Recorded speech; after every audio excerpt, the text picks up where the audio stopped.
Buenos días, Lima. Soy muy feliz de estar aquí para compartir nuestras experiencias de nuevas maneras de trabajo.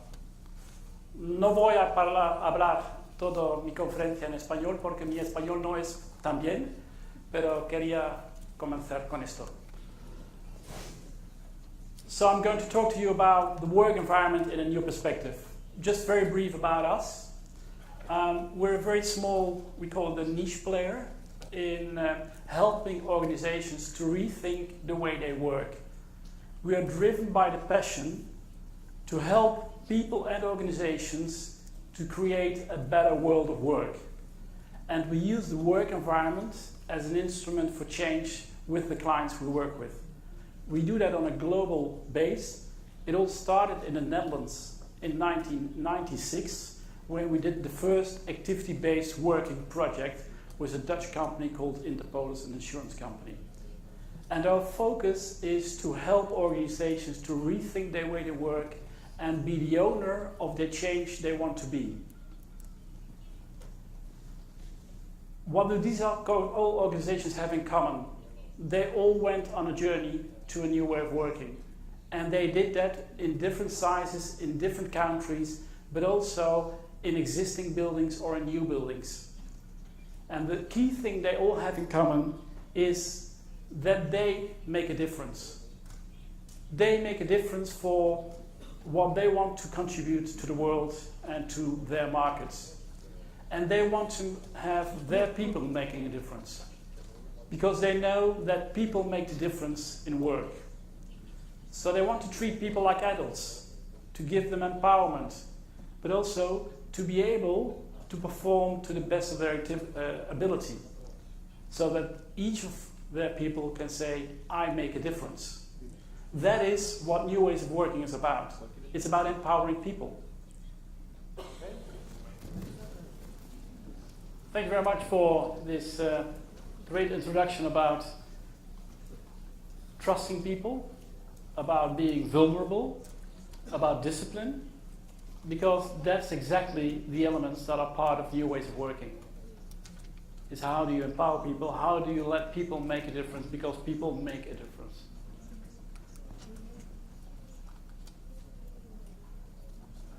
And the current work environments provide to people do not offer the environment that lets people make a difference. We make mostly environments where it's either open plan, or it's cubicles, or it's enclosed offices, but it's one size fits all. And all of you here in the room are not the same. You're all different people with different capabilities, with different knowledge, with different skills, and different personalities. So how can you support people with different skills and personalities in a better way to perform at their best? That's what New Ways of Working is about. It's a way of working which is focused on creating the best circumstances for people to be able to perform at their best. And circumstances in the broader sense of the world. It's not only about the work environment, it's also about the IT, the technology, the skills to use the technology in the right way, the skills to collaborate in a better way, and the mindset to do so. It's about enabling people to work more time and place independent, so that you get choice as an individual. Choice of where to work, when to work, with whom to work, in order to achieve the goals you have to contribute to the organization. That also requires a different type of leadership. Leadership that really helps people to perform in a different way. The leadership that's far more focused on coaching than on micromanagement.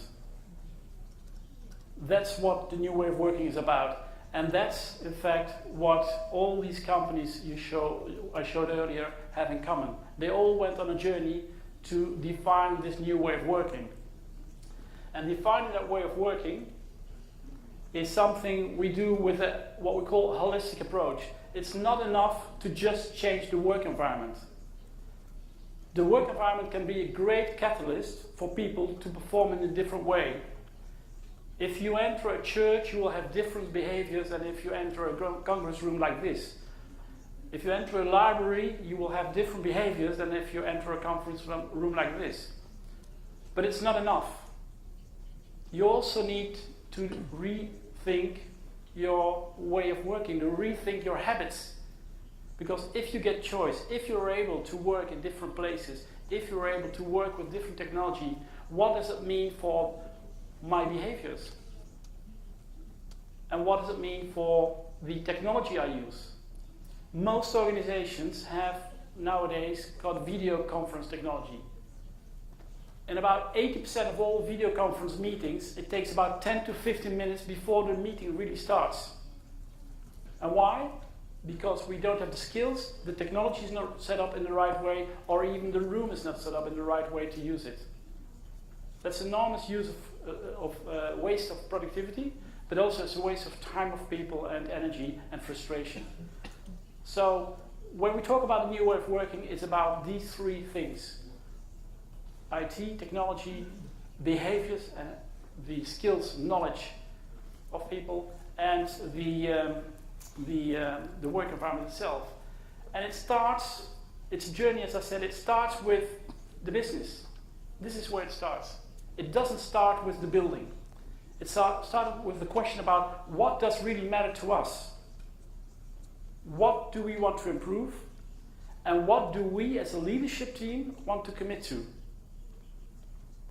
It's not a good or a bad discussion. It's about what do we want. And each of those organizations set the bar on a different level. Because the level as such is not so important. It's far more important that they really want to be consistent in achieving it. So that leadership can walk the talk. And the previous speaker also talked about that, about discipline. It's about the discipline of leaders to when they pronounce the way of working, which is, let's say, defined by what we call guiding principles. So what are the guiding principles for how we want to work? How we collaborate? What freedom do we give to our people? If we've defined that, then the leadership has to walk the talk, has to have the discipline and the consistency in everything they do to support that, to show that it's really what they want. Because then people will believe and then people will start acting like it. And the work environment can reinforce this, can show that it's really what they want. And the way they support technology and provide technology to people can also enforce this. So then it becomes very credible. And then people start believing that the organization will really change and work in the way they described. That's what new ways of working is about. It's not purely based on, let's say, the guiding principle. It's also based on data. How do we know what people do in their normal working day, and how do we ensure that what we provide to them in the work environment and the technology is really what they need? It's by doing some surveys, and we use two major tools for that. One is a tool called Lhoest. It's a global performance indicator for workplace, and it in fact asks people, how well do you feel that the current work environment supports you in the activities you have to do? Or how well are the facilities that are offered to you the right ones? How well is the services you get, are they the right ones? The second part is what we call an activity study. How much of your time do you spend on different activities? And to what element are you enabled to perform, to, for example, collaborate or to use IT tools to become more paper independent? So those are two, let's say, online surveys we use in our projects to gather data. So whatever you start changing, you have data to discuss with people so they come along with you on the journey. It's not just because of the guiding principles, it's also the data that tells you how to do it in a better way.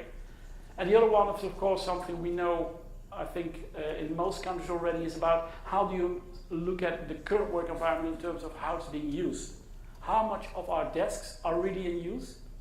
Because people do far more than individual work, and mostly what they just get is either individual desks assigned or meeting rooms as collaboration space. New ways of working is activity-based, which means what we don't just provide individual desks. No, we look at which activities do people perform during their normal working time, and how much of the time do they do so, and what is the activity pattern we would like to support for the future. Because for each of those activities, you can create different solutions in terms of space, in terms of work settings, from formal to informal, from open to enclosed. And if you create that variety of work settings, people can start using more than one setting during a day and become more mobile in the office. And that's why they can start sharing the space. And this is not about hot desking, it's just providing the right spaces for people to be able to perform to the best. And that's a change in mindset, that's a change in habit. That's changing the habit from going to one desk every day where your desk is, where everything is put on, to in fact starting your day saying, what am I going to do this today, with whom, and what is the best place to do so? And move around in the workspace that's provided to you. That creates new habits, new leadership styles, and in fact empowers people to make those choices. And a typical pattern might look like that, an activity pattern. So the blue is activities people do individually, and all the colored ones are more collaborative types of activities people perform. And what we see in all organizations is that about 60% of people's time is maximum of what people do individually. All the rest is collaborative. Yet, almost in most organizations, everybody just gets a single desk to do all the work.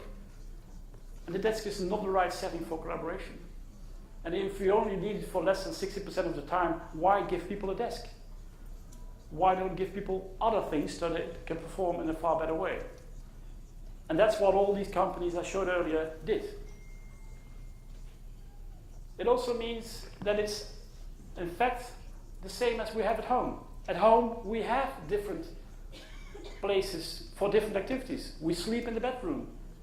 We cook in the kitchen. We live in the living room. And we study in the study if we have a study. And yes, sometimes we will study on the couch in the living room. And yes, sometimes we might sleep on the couch in the living room. But we have, in fact, dedicated spaces for specific activities because they support those activities in the best possible way. That's exactly the same as we can do in the office. And that's what activity-based working is about. Creating that variety of settings for people to perform.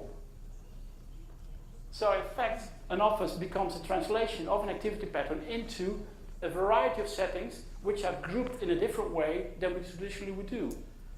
Because if we get people to be more mobile in the office, we can rethink how to group functionality and working seats and collaboration seats, and how to group people and make the work environment an instrument for change.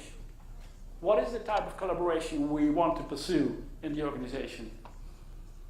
How do we want people to collaborate? And how formal and informal should that be? How do we boost creativity by grouping things differently? This is what the new way of working is about, and this is the journey to discover it. And of course, when doing so in the physical environment, we also have to look at the virtual environment, at IT. Because in IT it means that we have to become more time and place independent. So we need tools that enable us to be time and place independent. And not just give an iPhone to somebody because of his rank, no, because of the way he or she needs to work. An iPhone is not a status object anymore. A laptop is not a status object. A tablet is not a status object. They're tools for people to be productive. So we can rethink how to enable people with those tools so that they can really collaborate. It doesn't make sense to give that to some part of the population and not give it to the other part. Because how can they then work in the same way and collaborate? People always ask me, but this is not something you would do for contact centers, for example, call centers.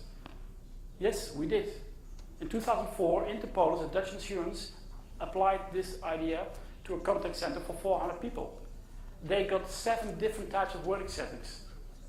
Some might be height adjustable, some might be project tables, but also individual focus booths. And although they would work in a flow for 2 hours, then have a 10-minute break, and then again they would be for 2 hours on the flow because they were connected to the system and had this loop for the calls. They still had that freedom within every loop to choose. And also they start to have the freedom to do this from home because the infrastructure was such that it could work from home. So within the boundaries of their role, you can give them the same level of freedom and choice. And it's very important because call center people are the most important people in most organizations. They talk to the clients. They are the face of the company to the clients. If they don't perform well, if they hide behind rules, you're not performing well as an organization to your clients. So give them more freedom, give them more empowerment, give them more choice within the boundaries of their role.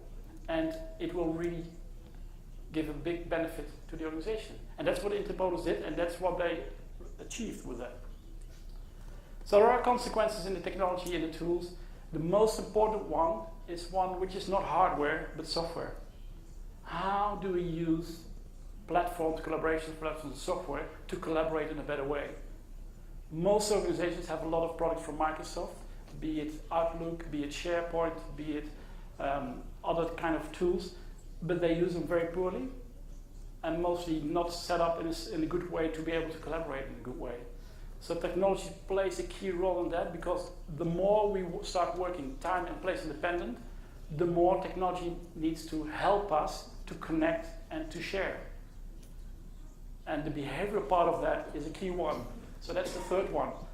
It's about the workplace, it's about the technology, and it's about the behavioral change. Let people challenge the status quo.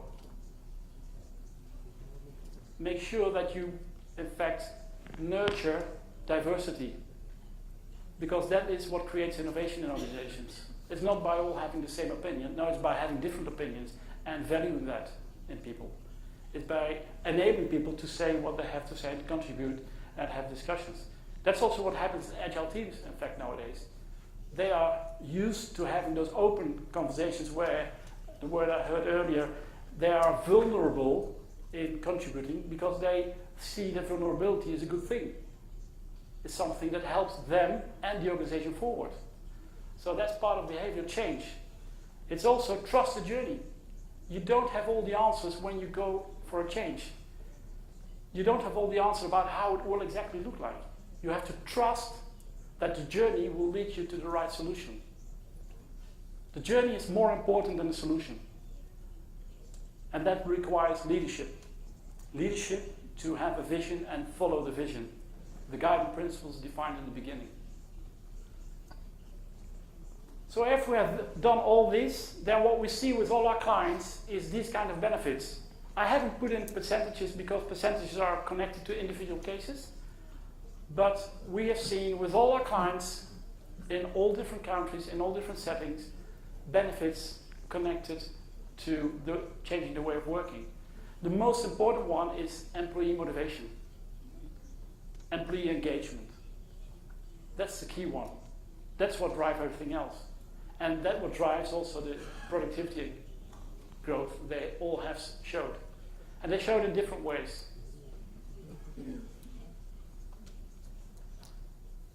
And something that we learned through Lhoest, which is an independent organization that, in fact, monitors workplace performance.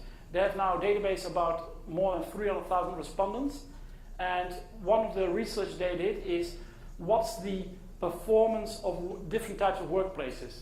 And if we look at the graph, then the bottom line represents offices with hot desking. So where people start sharing the desks, mostly because of reducing costs, but don't offer a lot of choice. The two ones in between, the blue and the red one, are on the one hand cubicles and traditional open plan offices, or the blue one being team offices, which are smaller and closed offices for individuals or small teams. And the question they asked about it is, firstly, on the left, to what extent is design of the office important to you? To people operating in these different kind of offices, they all find the same, that the design of the office is important to them. But then if you look at to what extent they find that the current workplace enables them to work productively, there's a huge gap between, for example, hot desking, where only 30% of the respondents said that it would support them to work productively, and the high 74%, which is in fact an activity-based working environment with a high variety of settings. And the same accounts for the enjoyability. So to what extent is the current work environment making or offering me an enjoyable place to work in? A huge difference between 35% and 84%. The sense of community at work, big difference again. And also it's a place I'm proud to bring visitors to, which is a key indicator for people about motivation for how they work and where they work. So this all connects to letting people making a difference. And what we found out why activity-based working works is because it fulfills aspirations on 3 levels. It gives agility to the organization and flexibility. It brings collaboration to teams, and it brings choice to the individual. So for us, creating a better world of work is based on this vision, and we really think people are worth it to make a difference and to be able to make a difference. Thank you.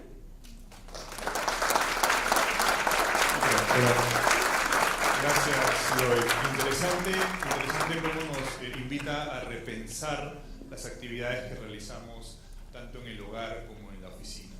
¿Tenemos alguna pregunta para Lhoest? Gracias. Sí, una consulta. Hay 2 consultas. Si bien no quería dar porcentajes, a veces los números son los que terminan convenciendo a los directivos de las empresas de hacer ciertos cambios. A veces cambios culturales en abstracto cuesta mucho bajarlos a tierra.